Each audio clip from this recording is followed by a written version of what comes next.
We all know it's a big job to manage the land and water resources on our cattle operations, especially as these commodities become more limited and valuable. That's where NRCS, the USDA's Natural Resources and Conservation Service, can play an important role. Today, we're going to take a closer look at this valuable agency and how it works with cattle operations all across the country.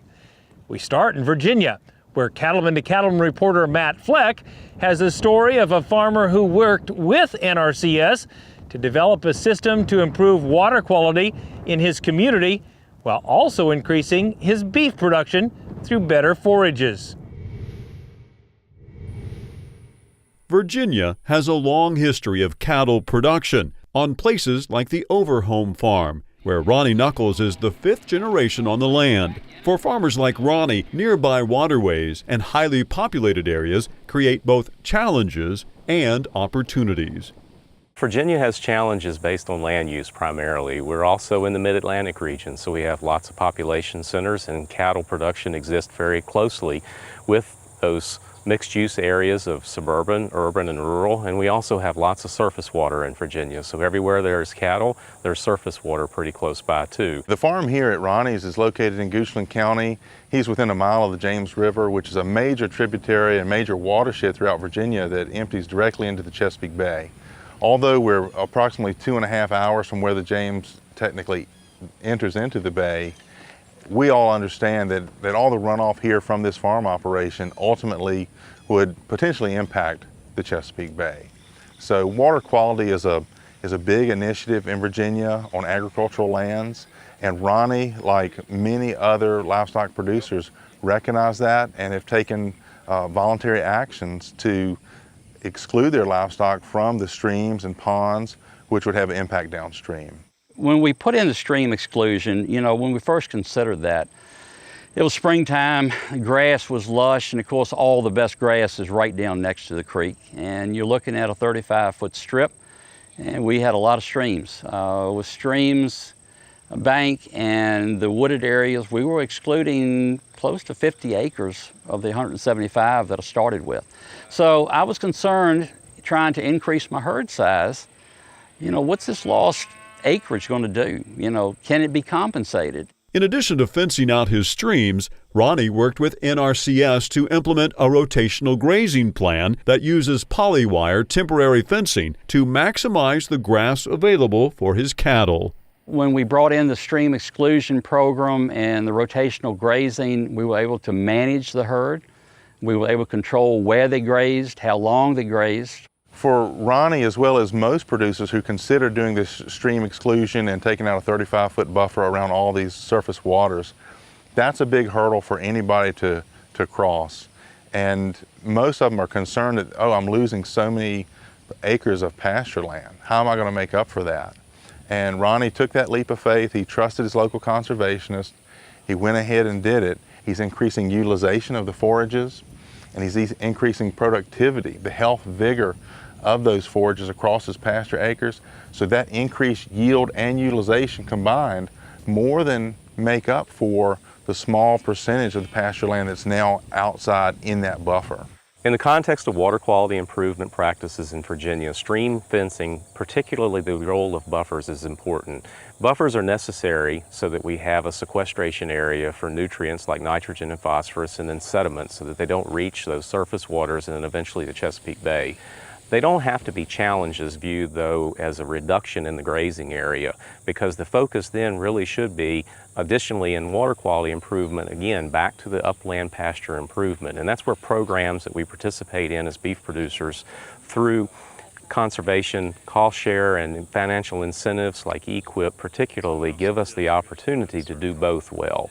Once the stream buffers and the grazing plan were in place, Ronnie quickly saw improvements to both his pastures and his cattle herd. To have good cattle, you've got to have good grazing. To have good grazing, you've got to have active, healthy soil.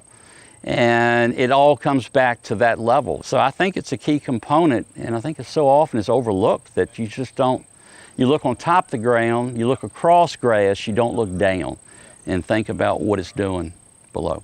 In addition to what it did for the soils and the grasses, we gained control of the herd, which I didn't have. But with the better grazing, we saw the quality of the animals improve also. The value to managing forage resources and creating uniform cattle is very simple. It's the bottom line.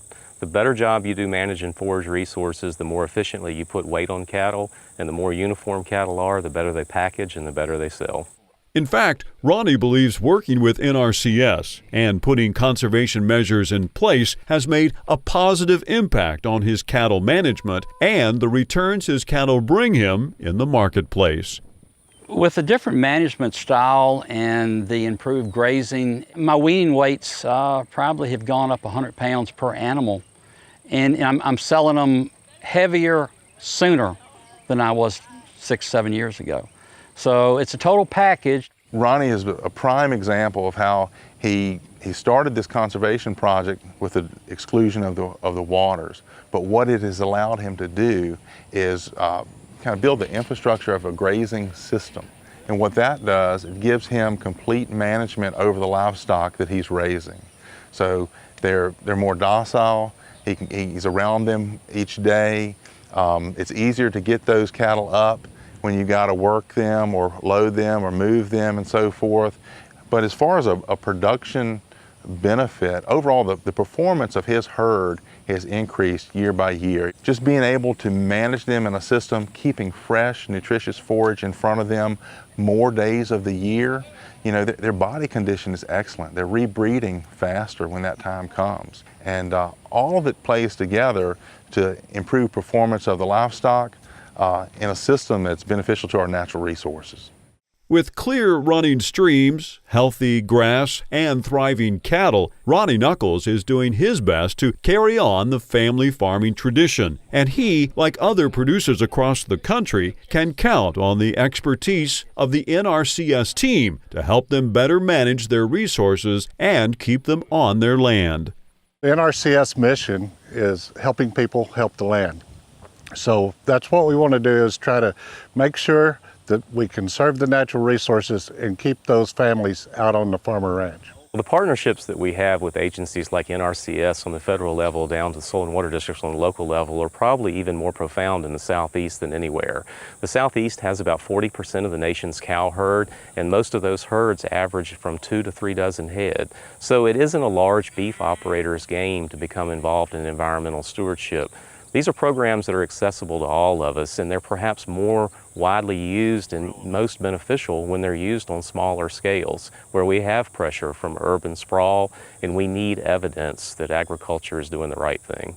To keep production agriculture viable here in Virginia and across the United States, it's really important to be able to have good stewards like Ronnie, to work with him to open up the farm, to have, whether it be school groups or other producer groups, members of the community, to be able to come in and see how he's managing his herd and how he's managing the natural resources in a way that's beneficial for everybody.